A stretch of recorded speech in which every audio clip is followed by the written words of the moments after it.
జై హింద్, జై భారత్, జై తెలంగాణ. ఫ్రెండ్స్, నేను మీ గిరీష్ దారవని చాలా రోజుల తర్వాత కెమెరా ముంగడికి వచ్చిన. బేసికలీ కొంచెం పర్సనల్ ప్రాబ్లంల వల్ల నేను రాలేకపోయినా, personal obligations, basically I should not say problem, personal obligations వల్ల రాలేకపోయినా. కహాని చాలా పెద్దది, ఒకసారి పురుషులుగా కూర్చున్నప్పుడు మొత్తం చెప్తా. అది బేసికలీ ఈ వీడియో నేను ఎందుకు పెడుతున్నానంటే, టీఆర్ఎస్ రాష్ట్ర సమితికి కౌంటర్ ఇచ్చుకుంటే నేను పెడుతున్నా. మన కేసీఆర్ గారు అనగా టీఆర్ఎస్ పార్టీ అధ్యక్షుల వారికి ఒక కొత్త పేరు వచ్చింది ఇప్పుడు, because of the failure of the TRS party to counter the corona virus in Telangana state. ఒక కొత్త పేరు వచ్చింది. ఏమన్నానంటే, తెలంగాణ కరోనా కవచం కల్వకుంట్ల చంద్రశేఖరం గారి పైన ఈ కొత్త బిరుదు మంచిగా సెట్ అవుతుందని నేను చెప్తున్నా. దానికంటే ముందు గజని, తుగ్లక్ అని చాలా పేర్లు, ఆయన బిరుదులు కూడా మీడియాలలో అక్కడక్కడ రాసిండ్రు. ఇక దాన్ని నేను చెప్పుకుంటానని కూడా ఆయన చరిత్ర ప్రస్థానం ఒక సీఎం అయినప్పటి నుంచి ఎట్లా చేసిండు. ఈ మాటలు నేను ఎందుకు చెప్తున్నా అంటే ఫ్రెండ్స్, సెకండ్కి వీళ్ళు చేసిన కథలు మనకు గుర్తు రావాలి. సెకండ్కి మనకు గుర్తు రావాలా, మన బంగారు తెలంగాణ ఏవైతే ఆశలు ఉన్నాయో అడి ఆశలు చేసిన ఈ టీఆర్ఎస్ ప్రభుత్వాన్ని భూస్థాపితం చేయనికే ప్రతిరోజు మనకి ఇది గుర్తుండాలి.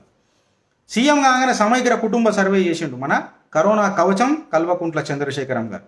2 రోజులు మొత్తం సీటీ బదాంచి ఊర్లలో ఉన్న వాళ్ళందరినీ దింపిండు. కోట్ల రూపాయల ఖర్చులు చేసి తెలంగాణ సిటిజన్షిప్ ఎవరికైనా ఇచ్చిండా? కోట్లు చివాట్లు పెట్టినాక తడిబట్టు వేసుకొని కూర్చొని ఉన్నారు.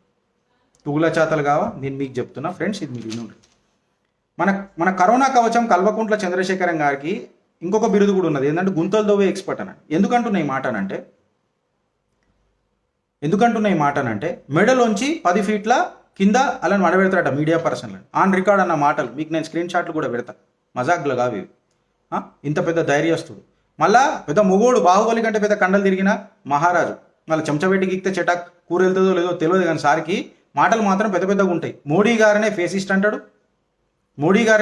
అంటాడు, వాడు వీడని చెప్పి మాట్లాడతారు. కానీ మన కరోనా కవచం కల్వకుంట్ల చంద్రశేఖరం గారు తన ముక్కు మీద ఎవరినో కరీంనగర్ పిల్లగాడప్పుడు వెనకటికి మాట్లాడిండని చెప్పి 3 సార్లు నీళ్ళు అయిపించాడు. ఇది ఎక్కడి నీతి, ఇది ఎక్కడి పక్షపాతం ఫ్రెండ్స్, నేను మిమ్మల్ని అడుగుతున్నాను. ఇక లెక్క ప్రకారం వస్తే మన కల్వకుంట్ల చంద్రశేఖరం గారు అనగా మన తెలంగాణ కరోనా కవచం హిస్టరీలో చాలా ఎక్స్పర్ట్. హిస్టరీ చదివి పెద్ద గొప్ప వాక్చాతుర్యం డెవలప్ చేసుకొని తెలంగాణ ఉద్యమంలో తెలంగాణ సాధించి, తెలంగాణ సాధనలో ఆయన డెఫినెట్లీ క్రెడిట్ ఉన్నది, మేము కూడా ఒప్పుకుంటాం, దానికి కాదని అంటలేము. తీసుకొచ్చిన తర్వాత నిజాంని పొగిడి తెలంగాణ సాయుధ పోరాటం మర్చిపోయి, రజాకారులు చేసిన అరాచకాన్ని మన ఆడబిడ్డలకు మర్చిపోయి, నిజాంని పొంటెత్తి పోకడలతో ముంచెత్తిన మన కరోనా కవచం తెలంగాణ చంద్రశేఖరం గారని ఏమనాలా? గజినేనాలా? తుగ్లగనాలా? లేకపోతే ప్రియతమ ముఖ్యమంత్రి కల్వకుంట్ల చంద్రశేఖరరావు అనాలా? నేను మిమ్మల్ని అడుగుతున్నా ఫ్రెండ్స్.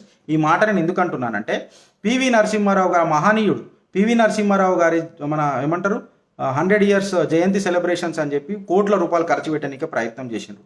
కాకపోతే ఇలా ఎనలేని ప్రేమ పివి నరసింహారావు గారి పైన ఎందుకు వచ్చిందని నేను మిమ్మల్ని అడుగుతున్నా. ఈ తెలంగాణ చరిత్ర తెలిసిన మేధావి పివి నరసింహారావు చచ్చిపోతే ఆ రోజు ఆ మహనీయుడు చచ్చిపోతే ఫ్యూనరల్ కూడా అటెండ్ చేయలేదు. ఈ మన కరోనా కవచం కల్వకుంట్ల చంద్రశేఖరం గారి గురించి నేను మాట్లాడుతున్నాను. నిజాం అరాచక పాలన నుంచి తెలంగాణని భారతదేశంలో కలిపిన సర్దార్ పటేల్ గారి జయంతి నన్ను ఒకసారి జరిపినరా? తెలంగాణ కట్టుబడి ఉంటా అని చెప్పి పెద్ద పెద్ద మాటలు మాట్లాడతారు మన కేసీఆర్ గారు. నేను మిమ్మల్ని అడుగుతున్న ఫ్రెండ్స్, అవకాశవాద రాజకీయాలు చేసుట్లా ఈ గులాబీ పార్టీ చాలా ముందు ఫస్ట్ రేస్లలో ఉంటుంది. ఇది మీరు గుర్తుపెట్టుకోవాలి ఫ్రెండ్స్. ఆత్మ బలిదానాలకు వాల్యూ లేవు, అమర వీరులకు వాళ్ళ బాధలకు వాల్యూ లేదు. ఇది మీరు గుర్తుపెట్టుకోవాలి. ఒక కుటుంబ పరిపాలన పార్టీ ఈ గులాబీ పార్టీ.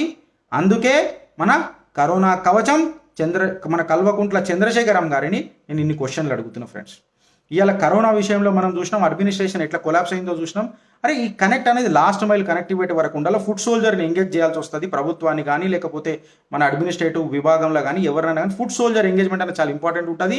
మున్సిపల్ లెవెల్లోకి పోవాల్సి వస్తుంది. ఎంతమంది మేయర్లతో కూర్చోబెట్టి మాట్లాడి, ఎంతమంది కార్పొరేటర్తో కూర్చోబెట్టి వాళ్ళకి నిధులు అంటగట్టి కరోనా విషయాలలో వీళ్ళ నడుగురు వీళ్ళకి మీకు తెలుస్తుంది.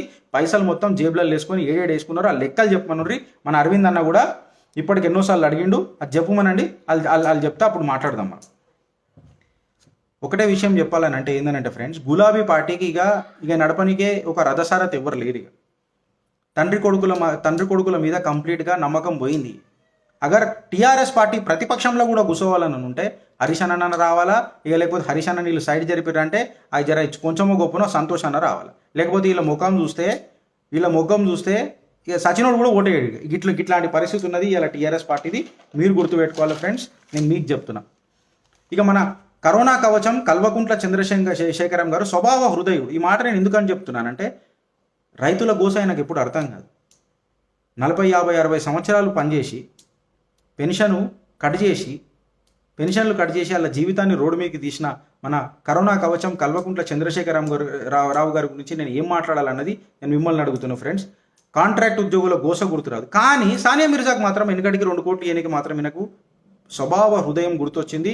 Is generous by heart in donating money like this. అసలు పని చేయాలన్నది గుర్తురాదు. అరే నిన్నగాక మొన్న కార్మికులకు, ఆర్టీసీ కార్మికులకు ఏం చేసిరు సార్? మీరు ఏం చేసిరు? సూసైడ్లు చేసుకునేదాకా వచ్చిరు వాళ్ళ పరిస్థితి. గీదా మీరు చేసేది. అందుకే స్వభావ హృదయుడు అని చెప్పి నేను మీకు బిరుదిస్తున్నా సార్. పెద్ద డాక్టర్ ఆయన, ఎండి చేసిండు ఆయన. ఇలా చేసిండు అన్నది తెలియదు.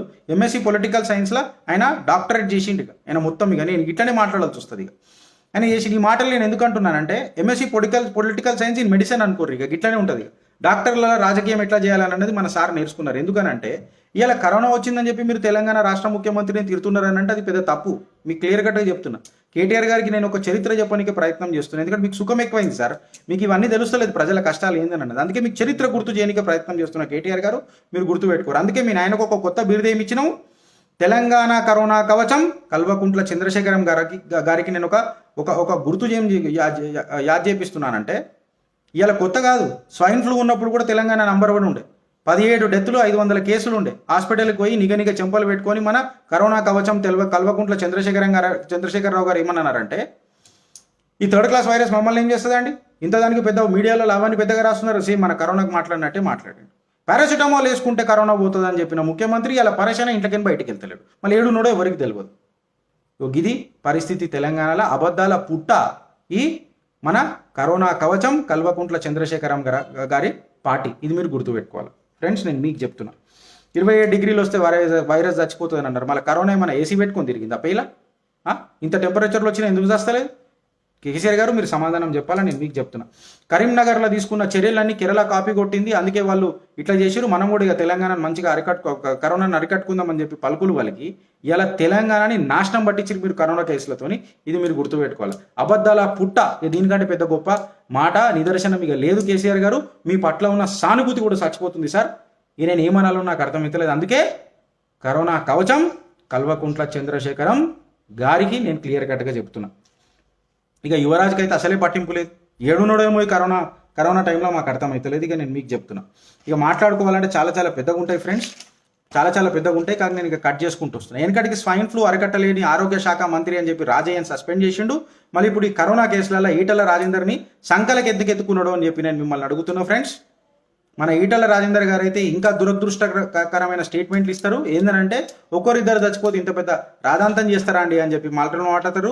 సార్ 1 కిలో చికెన్ అమ్ముడు పోతే మీకు వణుకుడు పుట్టింది. ప్రభుత్వ ధనంతో మీరు నెక్లెస్ రోడ్ దగ్గర మీటింగ్లు పెట్టినరు. కోడికున్న వాల్యూ మనుషులకు లేదా సార్? ఈటల రాజేందర్ గారు నేను మిమ్మల్ని అడుగుతున్నా. తల ఎక్కడ పెట్టుకున్నారు రాజేందర్ గారు? నేను మిమ్మల్ని అడుగుతున్నా. ఆనాడు ఆర్థిక శాఖ చాతగాక నాశనం పట్టించిండ్రు. ఈరోజు ఆరోగ్య శాఖనైతే సంక నాకిపించిండ్రు. ఈ కరోనా అరికట్ట లేకుండా మీరేం మంత్రులో మీరు ఏం చేస్తున్నారో మాకు అర్థమవుతలేదు. 48 రోజుల లాక్డౌన్లో 48 గంటల చిత్తశుద్ధితో పనిచేసిన మీ ముఖ్యమంత్రితో కూర్చొని ఇలా తెలంగాణలో కరోనా అరికడుతుండే. ఓ కరోనా కవచమా కల్వకుంట్ల చంద్రశేఖరం రావు గారికి నేను మీకు మనవి చేస్తున్నా సార్. మీరు నాకు చెప్పు, మీరు ఒక గొప్ప ఆదర్శ రైతు సార్. మీరు ఒక గొప్ప ఆదర్శ రైతు. 60 ఎకరాల పొలము, 10 కోట్ల ఆమ్దాని, మళ్ళీ పండించేది క్యాప్సికము, ఆలుగడ్డలే. మళ్ళీ ఆలుగడ్డలు పండించేటప్పుడు శ్రీనివాస్ యాదవ్ గారికి మన మార్కెటింగ్ టెండర్ ఇచ్చిర్రా సార్? నాకు ఒకసారి చెప్పురు. మేము కూడా క్యాప్సికంలో ఆలుగడ్డలు పంచుతాము. భారతదేశ జీడిపి పెంచడానికి ప్రయత్నం వస్తుంది సార్. మీకు పుణ్యం వస్తుంది సార్. జర మాకు చెప్పురు ఒకసారి ఎట్లా సంపాదన వస్తుందో నాకు చెప్పురు. 3 వచ్చినప్పుడల్లా హుసేన్ సాగర్ శుద్ధి అని చెప్పి మాట్లాడిన ముఖ్యమంత్రికి నేను ఒక మాట ఏం చెప్తున్నా అంటే గంగ శుద్ధి అయింది. ప్రతిపక్ష నేత ప్రియాంక వాద్రా పోయి నీళ్ళు తాగింది. మీకు దమ్ముంటే కవితక్కని, కేటీఆర్ గారిని, హుసేన్ సాగర్ నీళ్ళు తాగమని ఉంటుంది సార్. అప్పుడు ఒప్పుకుంటాం మీరు మాట్లాడిన మాటలు. ముఖ్యమంత్రి కాగా నిన్న కొత్త గుర్తు వచ్చింది ఇంకొకటి. హైదరాబాద్కి 3 ఎయిర్పోర్ట్లు రావాలంట. అగా పైన తిరుగుతున్న పైలట్ గారికి కన్ఫ్యూజన్. ఇక అరే ఏ ఎయిర్పోర్ట్లో దిగాలరా నాయన కరెక్ట్గా చెప్పురు, లాటిట్యూడ్ లాంగిట్యూడ్ అంటాడు. ఇక ఏందో ఈ తుగ్లక్ చాతలు నాకు అర్థం కావు. ఇట్లా ప్రజలకు సంక్షేమం అయ్యేది ఏముండదు ఆయనకి. ఇక ఆడ ఏం కనబడదా? ఈ వచ్చేటి చూస్తుంటారు ఇలా టెండర్లు, బిల్డింగ్లు, ఇప్పుడు కొత్త సెక్రటేరియట్, కార్మికుల గోస గుర్తురాదు, ఏం కదా ఇది మాత్రం గుర్తొస్తుంది. అరే ఎక్కడెక్కడైతే ఊర్లో టీఆర్ఎస్ భవనాలు ఉన్నాయో అవి క్వారంటైన్ సెంటర్లు చేస్తుంటే, డాక్టర్లను పెట్టి క్వారంటైన్ సెంటర్లు చేస్తుంటే కాళ్ళు గడికి నెత్తి మీద నీళ్లు పోసుకుంటుండే సార్. మీరు కేటీఆర్ నగర్లు గట్టనికి వస్తుంది, కేసీఆర్ నగర్లు గట్టనికి వస్తుంది, కానీ డబుల్ బెడ్రూమ్ ఇల్లు యాదరావు, కరోనా పైన దాడి చేయడానికి గుర్తురాదు, ఇంటర్మీడియట్ విద్యార్థులు గోస గుర్తురాదు. కాకపోతే భారతీయ జనతా పార్టీ చేస్తున్న ప్రజాదరణ సేవలు, ప్రజాదరణ మాటలు, ప్రజాదరణ చర్యలపైన ఒక గౌరవ ఎంపీ అరవింద్ ధర్మపురి గారి పైన అటాక్ చేయడానికి మీకు చేతులు ఎట్లు వచ్చినాయి టీఆర్ఎస్ కార్యకర్తలని నేను మిమ్మల్ని అడుగుతున్నా. అలా కార్యకర్తలు టీఆర్ఎస్ కార్యకర్తలు ముఖానికి మాస్క్ పెట్టుకున్నారు, పింక్ కలర్ మాస్క్, అందులో కేసీఆర్ బొమ్మ ఉన్నది. అది ఎట్లున్నదంటే నోట్ల కరోనా కూర్చున్నట్టున్నది ఆ మాస్క్ పెట్టుకుంటే. అరే పనికొచ్చే పనులు చేయర్రా నాయన, పనికొచ్చే పనులు చేయర్రా నాయన, ఏమన్నా దేశానికి ఉపయోగపడతాం. రేపు మీ కుటుంబ సభ్యులకు ఎవరికన్నా ఇట్లాంటి అడ్డమైన దేవుణ్ణి మొక్కుతున్నా ఇట్లాంటివి జరగొద్దని అగర్ కూడా అయితే మీకు తెలుస్తుంది ఈ టీఆర్ఎస్ ప్రభుత్వాన్ని ఉసురు ముచ్చుకొని జావాలా అని చెప్పి ఆ రోజు మీరు శాపనాలు పెడతారు. ఇది మీరు గుర్తుపెట్టుకోవాలా. ఫ్యామిలీలను కలిసిన ఇంతకు ముందు కూడా చెప్పిన మాట్లాడాలంటే ఒక పెద్ద చరిత్ర ఉన్నది. కరోనా మీద టైం వచ్చినప్పుడు మాట్లాడతా, అది కూడా నేను మీకు చెప్తున్నా ఫ్రెండ్స్, మీరు ఇది గుర్తుపెట్టుకోవాలి. ఇంకొక విషయం ఏడికాడికి వస్తుందంటే, బడుగు బలగిన వర్గాలకు ఎవరన్నా మన తెలంగాణలో ద్రోహి ఉన్నారనంటే అది మన తెలంగాణ కరోనా కవచం మన కల్వకుంట్ల చంద్రశేఖరం గారికి నేను క్లియర్ కట్గా చెప్తున్నాను. ఎందుకంటే బీసీలకు, ఎస్సీలకు సర్పంచులు లేకపోతే మండల పరిషత్లు ఇచ్చి కుటుంబ సభ్యులకు రాజభోగాలా సార్? ఏం మాట్లాడుతున్నాం సార్, ఏం చేస్తున్నాం సార్? కరోనా కాలంలో కష్టాలు పడి ప్రజలందరూ ఏడుస్తుంటే కాళేశ్వరం నీళ్లు అని మాట్లాడతారు. కేటీఆర్ నగర్లు ఎక్సెట్రా ఇనాగ్రేషన్లు చేస్తారు. ఏం మాట్లాడుతున్నాం సార్? అరే దోమలను అరికడదామని చెప్పి ఆ రోజు మీ అల్లుడు చెప్పిండు సార్, మీ ఎవరు హరీష్ రావు అన్న సెన్సబుల్ మాట్లాడండి, కొంచెం గొప్పను. మీలాగా చిలక పలుకులు హైదరాబాద్కి 3 ఎయిర్పోర్ట్లు ఇవన్నీ మాట్లాడి. అందుకే నేను చెప్పిన టీఆర్ఎస్ ప్రభుత్వం రేపు అపోజిషన్లో కూర్చోవాలంటే ఒక మొగోడు ఉన్నాడు, హరీష్ రావు. ఇక హరీష్ రావుని మీరు పక్కకు జరిపిర్రు అనుకో, హరీష్ అన్నని పక్కకు జరిపిర్రు అనుకో, మిగిలింది సంతోషాన్ని. ఇక టీఆర్ఎస్ పుట్టగతులు కూడా లేవు. నేను మీకు క్లియర్ కట్గా చెప్తున్నా, అపోజిషన్లో కూర్చోవాలని. ఇక మీరు ప్రభుత్వం ఫామ్ చేద్దామని కళలు మర్చిపోండి. గల్లీలో చాతగాని రాజకీయము ఢిల్లీలో చేస్తారట తండ్రి కొడుకు. పెద్ద మాటలు, ఫెడరల్ ఫ్రంట్ ఆలోచనలు. కరోనా గల్లీలలో మున్సిపల్ కార్పొరేటర్లను కంట్రోల్ చేయడానికి చాతగాని వీళ్ళు పెద్ద ఫెడరల్ ఫ్రంట్లు నడుపుతారట. దేశం ఎట్లయితుండేనో వీళ్ళు ఉండుంటే ఒకసారి మీరు గుర్తు చేసుకోరు ఫ్రెండ్స్. భారత్ మాతాకి జై. ఈ ప్రాంతీయ పార్టీలు క్యాన్సర్ లాంటివి ఫ్రెండ్స్ భారతదేశానికి. ఇది మీరు గుర్తుపెట్టుకోండి. ఇలా మనం అనుభవిస్తున్నాం.